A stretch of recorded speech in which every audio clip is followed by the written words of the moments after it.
Hello everyone, this is Kapil Kadian. Welcome back to once again. तो इस video में हम बात करेंगे chapter chemical kinetic mind maps. तो काफ़ी इंपॉर्टेंट रहेगा आपके फाइनल बोर्ड एग्जाम्स के लिए। तो कंप्लीट चैप्टर को बिल्कुल शॉर्ट वीडियो के रूप में डिस्कस करेंगे।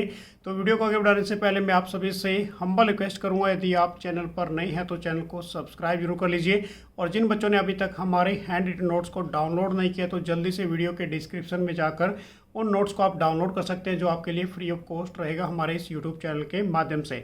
तो सबसे पहले बात करते हैं बच्चों, केमिकल काइनेटिक के अंदर हमारे पास है एवरेज रेट और इंस्टांटेनियस रेट क्या होता है, और rate of a chemical reaction, जैसा कि आपको बेसिकली एक माइंड मैप्स के रूप में, एक फ्लो चार्ट के रूप में आपको दिखाई दे रहा है। तो सबसे पहले हम बात करेंगे rate of a chemical reactions क्या होती है, कि change in a concentration of a reactant और product in a unit time. तो this is called as a, हम इसको क्या बोलेंगे, rate of a chemical reaction. Means like इसे क्या हो रही है बच्चों, यहाँ पर change in concentration of a reactant और product in a unit time. मतलब जो कंसंट्रेशन है बेसिकली रिएक्टेंट्स और प्रोडक्ट की, वो यूनिट टाइम के अकॉर्डिंग चेंज हो रही है।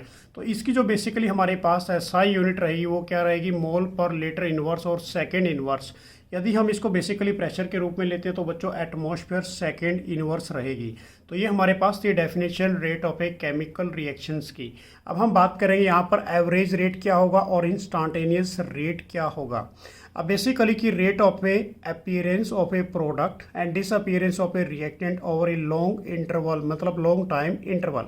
अब देखिए एवरेज रेट का मतलब क्या होता है कि इस केस के अंदर जो रेट ऑफ ए अपीयरेंस होती है, appearance means like is A product का बनना, और डिसअपीयरेंस मीन्स जो रिएक्टेंट है उसके बॉन्ड का टूटना, ठीक है ना, over a long time interval, मतलब एक टाइम के अकॉर्डिंग, ठीक है ना, टाइम लगता है इसके लिए। तो this is called is a average rate, उसको हम क्या बोलेंगे, एवरेज रेट। तो R average is equal to, हम क्या लिखेंगे बच्चों, minus delta R upon delta T. Means like is a reactant का डिसअपियर होना और प्रोडक्ट का क्या है बच्चों, positive, means like is a appearance आना। तो इसको हम क्या बोलेंगे, एवरेज रेट बोलेंगे। उसके बाद है इंस्टांटेनियस रेट क्या होता है, कि rate of change in concentration of a reactant product at a particular time. अब जो पर्टिकुलर टाइम के अकॉर्डिंग जो कंसंट्रेशन चेंज होगी उसको हम क्या बोलेंगे, इंस्टांटेनियस रेट बोलेंगे। तो R instantaneous is equal to minus, यहाँ पर डेफरेंशिएशन है बेसिकली ये, D R upon D T is equal to plus D P upon D T. तो ये था हमारे पास difference of a rate of chemical reaction. Next हमारे पास है बेसिकली, अब आपको क्लियर होगा बेसिकली कि फॉर ए रिएक्शन, जब हम रिएक्शंस लेके चलते हैं कि reactant change into a product, तो इस केस में हमारे पास rate of a disappearance of a reactant, कि जो रेट होगा डिसअपीयरेंस ऑफ रिएक्टेंट का वो क्या होगा बच्चों, decrease in a concentration of R. Decrease किसकी कंसंट्रेशन होगी, रिएक्टेंट की, according to the time taken. तो इसको हम क्या लिखेंगे, minus delta R upon delta T. अब इसी केस में rate of a appearance of a product, मतलब अपीयरेंस किसकी हुई यहाँ पर, प्रोडक्ट की हुई। तो इज इक्वल टू क्या बोलेंगे इसको, increase in a concentration of a product upon time taken, means is a delta P upon delta T. तो ये हमारे पास कैसे रिप्रेजेंट करना है केमिकल रिएक्शंस को, बेसिकली ये आपके सामने था। उसके बाद नेक्स्ट टॉपिक रहेगा हमारे पास बच्चों, factor influence of a rate of reaction, कि कौन कौन से फैक्टर है जो बेसिकली इन्फ्लुएंस डालते हैं रेट ऑफ रिएक्शंस के ऊपर। फर्स्ट पॉइंट हमारे पास कंसंट्रेशन ऑफ ए रिएक्टेंट, कि कंसंट्रेशन क्या रहने वाली है रिएक्टेंट की। सेकेंड पॉइंट हमारे पास surface area, and third is a temperature. उसके बाद नेक्स्ट है हमारे पास nature of reactant, presence of a catalyst and presence of a radiation. तो ये सारे फैक्टर्स हैं बेसिकली, ये भी आपने एग्जाम्स के लिए प्रिपेयर करने हैं कि कौन कौन से फैक्टर्स के ऊपर रेट ऑफ रिएक्शंस के प्रभाव डालते हैं। तो कंसंट्रेशन होगी बच्चों, सरफेस एरिया हो गया, टेम्परेचर हो गया, रेट ऑफ, उसके बाद हमारे पास नेचर ऑफ ए रिएक्टेंट्स और प्रेजेंस ऑफ कैटलिस्ट और presence of a radiation. Next topic है हमारे पास बेसिकली रेट लॉ क्या होता है। अब इसके अंदर आपने बेसिकली ऑलरेडी डन किया होगा कि rate law for a reaction. अब आपने यहाँ पर ले लिया coefficient of a plus coefficient of a B, उसकी किसकी फॉर्मेशन दे रहा है बच्चों, ये सी सी और डी डी की। अब हमारे पास जो रेट होगा, रेट इज इक्वल टू, हम रेट क्या लिखेंगे यहाँ पर, डायरेक्टली प्रोपोर्शन का साइन लगाते हैं, बेसिकली यहाँ पर डायरेक्ट कर रखा है। तो के इज ए रेट कांस्टेंट, तो ए की पावर क्या करोगे बच्चों, एक्स, और वाई, बी की पावर क्या ले ली यहाँ पर, वाई ले ली। अब जो एक्स और वाई है बेसिकली यदि इनको प्लस कर दे, this is order of reaction, उसको हम क्या बोलते हैं, ऑर्डर ऑफ रिएक्शन। ये एक्सपोनेंट है, ए की पावर एक्स और बी की पावर वाई। अब इसी केस में हम बात करेंगे रेट कांस्टेंट क्या होता है और मोलिकुलरिटी ऑफ ए रिएक्शंस क्या होता है, जिसके बेस पे न्यूमेरिकल्स आगे फर्दर भी डिस्कस करेंगे। उसके बाद है हमारे पास रेट कांस्टेंट। रेट कांस्टेंट बच्चों क्या बोलते हैं हम के। अब के की यदि वैल्यू निकालते हैं आप तो के इज इक्वल टू क्या हो जाएगा, रेट डिवाइड बाय ए की पावर एक्स और बी की पावर वाई होता है। तो रेट कांस्टेंट के is the rate of a reaction when concentration of each of the reactant is unity. जो कंसंट्रेशन होगी बच्चों हर एक रिएक्टेंट्स की वो बेसिकली क्या होगी, एक यूनिटी के रूप में होगी। यूनिटी मीन्स लाइक इसे कैसे बोलोगे आप इस केस के अंदर कि जो हमारे पास रेट कांस्टेंट है के। अब इस केस में हमने क्या ले लिया, ए की पावर एक्स जो है बेसिकली और बी की power Y is equal to A के ले लेते हैं। तो हमारे पास क्या लिखोगे कि rate of a reaction when the concentration of each of the reactant, वो क्या मानेंगे आप, उसको यूनिटी मान लेंगे, 1 मान लेंगे।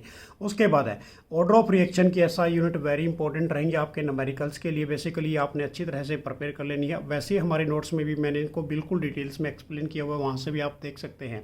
यदि हमारे पास ऑर्डर ऑफ रिएक्शन 0 होती है बच्चों, उसकी एसआई यूनिट क्या होगी, मोल लेटर इनवर्स सेकंड इनवर्स। यदि फर्स्ट ऑर्डर है हमारे पास तो उसको हम सेकंड इनवर्स बोलेंगे। यदि हमारे पास ऑर्डर ऑफ रिएक्शन सेकंड है तो उसकी ऐसा यूनिट क्या रहेगी, mole inverse litre second inverse रहेगी। तो ये ऐसा यूनिट्स भी आपने प्रिपेयर करनी है अपने फाइनल एग्जाम्स के लिए। नेक्स्ट टॉपिक है हमारे पास मोलिकुलरिटी ऑफ ए रिएक्शंस क्या होती है, what do mean by molecularity of a reaction. अब यहाँ पर इसकी डेफिनेशन क्या दोगे बच्चों आप, कि number of a reacting species taking part in the elementary reaction colliding to bring out a reaction, it can not be zero. अब देखिए यहाँ पर मोलिकुलरिटी ऑफ रिएक्शन क्या कह रही है बच्चों, कि number of a reactant species, जो नंबर ऑफ रिएक्टेंट स्पीसीज होंगी टेकिंग द पार्ट ऑफ, किसका पार्ट होंगी, वो बेसिकली एलिमेंट्री रिएक्शंस का जो कोलाइड करेगी और bring out of A reactions. तो इस केस में इसको हम क्या बोलेंगे, this is called is the molecularity of a reaction.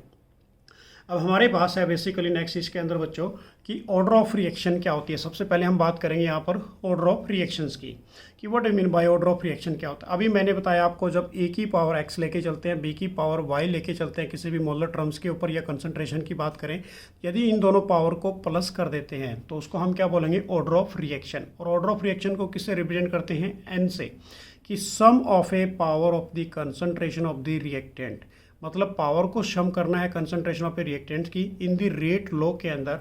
And order can be zero भी हो सकता है और फ्रैक्शनल भी हो सकता है। ये वेरी इंपॉर्टेंट रहेगा आपके एग्जाम्स के लिए। तो rate is equal to K, A की पावर एक्स बी की पावर वाई। तो ऑर्डर ऑफ रिएक्शन हमारे पास क्या बन जाएगा बच्चों, N is equal to X plus Y. तो उसको हम क्या बोलेंगे, ऑर्डर ऑफ रिएक्शंस बोलेंगे। उसके बाद नेक्स्ट है हमारे पास half life of a reaction. अब half life of a reaction first order की बात करें, जीरो ऑर्डर की बात करें बच्चों, ये काफ़ी इंपॉर्टेंट रहेगा आपके न्यूमेरिकल बेस के ऊपर। तो ये ऑलरेडी मैं आपको अपने नोट्स के अंदर प्रोवाइड करा चुका हूँ, तो वहाँ से आप देख सकते हैं बिल्कुल डिटेल में। मैंने वीडियोस भी ऑलरेडी अपलोड कर दिया अपने यूट्यूब चैनल पर, वहाँ से भी आप देख सकते हैं। तो सबसे पहले हम क्या निकालेंगे, जीरो ऑर्डर रिएक्शंस निकालेंगे, जिसके अंदर हमारे पास जो कंसंट्रेशन होगी मोलर टर्म्स के अंदर वो क्या होगी, जीरो होगी बेसिकली। तो हमारे पास हाफ लाइफ की बात करेंगे बच्चों, कि half life of a reaction, time in which the concentration of a reactant is reduce to 1/2 of its initial concentration. जो रिएक्टेंट की है बेसिकली, देखिए यहाँ पर कि वो time in which the concentration of a reactant is reduce, जो concentration है रिएक्टेंट की वो क्या हो जाती है, रिड्यूस हो जाती है टू 1/2 ऑफ ए इनिशियल, जो उसकी इनिशियल वैल्यू थी ना, इनिशियल कंसंट्रेशन से उससे कितनी हो जाती है, आधी हो जाती है। तो first order is equal to T1/2 is equal to 0.693 divide by K. अब ये हमारे पास फर्स्ट ऑर्डर के लिए है बच्चों बेसिकली। यदि जीरो ऑर्डर के लिए करोगे तो T1/2 R, ये हमारे पास है इनिशियल, मतलब आधी कंसंट्रेशन हो जाती है, R0 डिवाइड बाय 2K। अब K is the rate constant, तो क्या बोलेंगे यहाँ पर हम, K is a rate constant. तो क्लियर हो गया वो टॉपिक ये आपको। नेक्स्ट है हमारे पास बच्चों इंटीग्रेटेड रेट इक्वेशन क्या होती है, इंटीग्रेशन करना है बेसिकली। ये काफ़ी इंपॉर्टेंट डेरिवेशंस भी रहेगा कि integration of a different rate equation in A given above relation between the concentration of a different time and rate constant. अब इंटीग्रेटेड करना है बेसिकली, जीरो ऑर्डर के लिए भी करोगे आप, बेसिकली फर्स्ट ऑर्डर के लिए भी करोगे। तो हमारे पास order of reactions basically zero order है और फर्स्ट ऑर्डर है। इंटीग्रेटेड रेट लॉ के अंदर जो हमारे पास रेट कांस्टेंट की वैल्यू आएगी बच्चों, वो क्या आएगी, R0 minus R divide by T। अब इस केस में जो ग्राफ बनेगा बेसिकली देखिए ध्यान से, किसके बीच में, आर वर्सेस टी के बीच में वो क्या बनेगा, एक स्ट्रेट प्लॉट बनेगा। उसके बाद यदि फर्स्ट ऑर्डर रिएक्शंस की बात करें तो इसमें हमारे पास रेट कांस्टेंट की वैल्यू क्या रहेगी, 2.303 divide by T log R naught divide by R. तो यहाँ पर जो ग्राफ बनेगा वो किसके बीच में बनेगा, एक स्ट्रेट प्लॉट बनेगा बच्चों, वो log R naught divide by R versus T के बीच में। तो क्लियर हो गया होगा ये भी, और ये भी बेसिकली मैंने पूरा ड्राइव कर रखा है अपने नोट्स के अंदर, वहाँ से भी आप इसको देख सकते हैं। अब एग्जाम्पल ये काफ़ी इंपॉर्टेंट रहने वाला आपके फाइनल एग्जाम्स के लिए, कि example of a zero order reaction. तो decomposition of ammonia on a hot platinum surface at a high pressure. तो देखो डीकम्पोजिशन किसकी हो रही है, अमोनिया की, on a hot platinum surface at a high pressure. तो आपने यहाँ पर क्या लिया, 2 मॉलिक्यूल ऑफ अमोनिया गैसेस, इस पर क्या डाला बच्चों, catalyst, like is A platinum catalyst, temperature ले लिया 1130 केल्विन। तो किस में कन्वर्ट हो गया, बेसिकली ये नाइट्रोजन प्लस हाइड्रोजन के अंदर। उसके बाद नेक्स्ट टॉपिक है हमारे पास बच्चों basically pseudo first order reactions क्या होती है।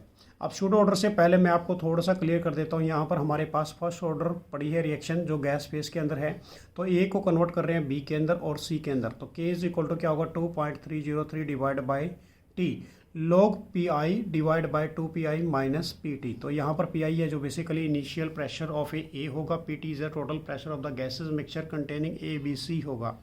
अब यहाँ पर जो हमारे पास सूडो फर्स्ट ऑर्डर रिएक्शंस है, बेसिकली ये देखिए कि are not truly in the first order reaction, but ये फर्स्ट ऑर्डर रिएक्शन नहीं होती, but under a certain condition behave like is A first order reaction. But ये कुछ कंडीशंस के अकॉर्डिंग ये बच्चों किस में चेंज हो जाती है, फर्स्ट ऑर्डर के अंदर चेंज हो जाती है। उसको हम क्या बोलते हैं, सूडो फर्स्ट ऑर्डर रिएक्शन।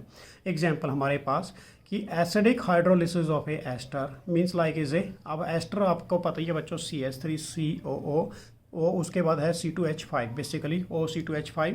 अब इसकी हाइड्रोलिसिस कर देते हैं तो वंस अगेन फर्दर क्या बन जाता है, इथेनोइक एसिड और अल्कोहल बन जाता है, ठीक है ना। One reactant is in excess, मतलब जो एक रिएक्टेंट होगा वो किस में होगा, एक्सेस अमाउंट्स में होगा। इन्वर्जन ऑफ ए शुगर्स की यदि बात करते हैं तो ये हमारे पास रहेगा ऑर्डर ऑफ रिएक्शन। उसके बाद बेसिकली आप देख सकते हो बच्चों हमारे पास rate of a chemical reactions दिखा रखी है। यहाँ पर rate of chemical reaction reactant को चेंज कर दिया प्रोडक्ट के अंदर।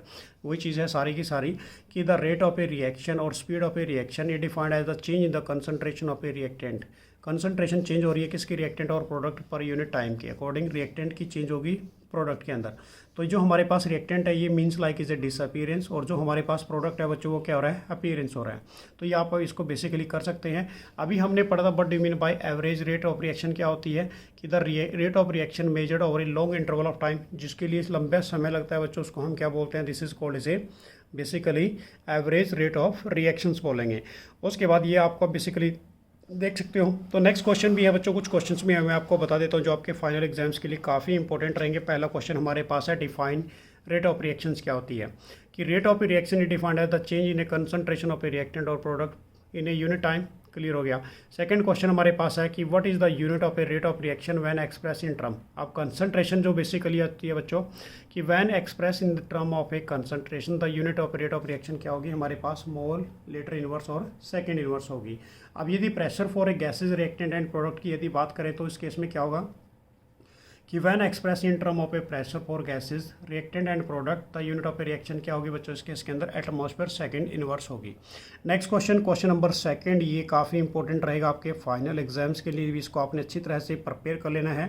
तो हमारे पास 2N2O5 तो किस में कन्वर्ट कर रहे हैं, 4NO2, ठीक है ना, प्लस O2 के अंदर। तो रेट ऑफ रिएक्शंस हमारे पास क्या बनेगी यहाँ पर, -1/2 और डेल्टा N2O5 ये बन जाएगा। एक क्वेश्चन मैं आपको दिखाने वाला हूँ बच्चों, ये काफ़ी इंपॉर्टेंट रहेगा, very very important for this year, कि फॉर ए रिएक्शन 2N2O5 को इसमें कन्वर्ट कर रहे हैं 4NO2 और प्लस O2 के अंदर, कि rate of a formation of N2 की निकालनी है आपने। तो इसमें क्या लिखोगे, पहले rate of formation of A N2O, ठीक है ना, इज इक्वल टू क्या लिखना है बच्चों, प्रोडक्ट है तो प्लस में आएगा delta NO2 divide by delta T।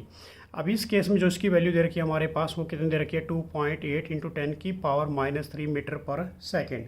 तो रेट ऑफ रिएक्शन हमारे पास क्या रहेगी, 1/4 delta NO2 divide by delta T। अब इसके अंदर वैल्यू पुट कर दीजिए जो वैल्यू आपको गिवन है तो आंसर आ जाएगा बच्चों। ये क्वेश्चन आपके एग्जाम्स के लिए काफ़ी इंपॉर्टेंट रहेगा, इसको भी आपने अच्छी तरीके से कर लेना है। तो थैंक्स फॉर वाचिंग। तो नेक्स्ट वीडियो में फिर मिलेंगे आप सभी के लिए। तो चैनल को सब्सक्राइब करना मत भूलना। आप मुझे टेलीग्राम चैनल पर भी फॉलो कर सकते हैं, वहाँ भी मैं काफ़ी इंपॉर्टेंट वीडियोज़ और अपने सभी 100 नोट्स आप सभी स्टूडेंट्स के लिए अपलोड करता रहता हूँ। Thanks for watching, bye, good luck, जय हिंद, जय भारत।